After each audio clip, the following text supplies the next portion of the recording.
Мен Мұқанова Жаңыл Балмұхамбетовна 2021 жылы осы гимназияға мектеп басшысы ретінде тағайындалдым. Қазіргі таңда білім беру мекемесінің дамуында үлкен өзгерістер бар. Білім беру жүйесі өзгеруде, әлем өзгеруде, соған байланысты қазіргі ұрпаққа білім беру барлық педагогтардың міндеті.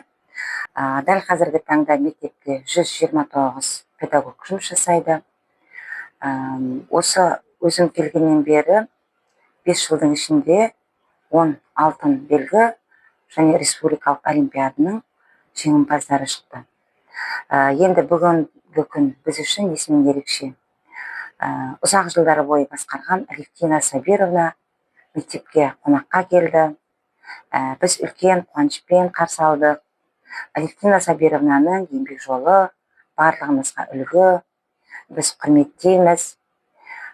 Ұзақ жылдары ұстаздық еткен, мектеп басшылығында болған Алевтина Сабировнаға денсаулық, отбасына амандық, ұзақ өмір тілейміз.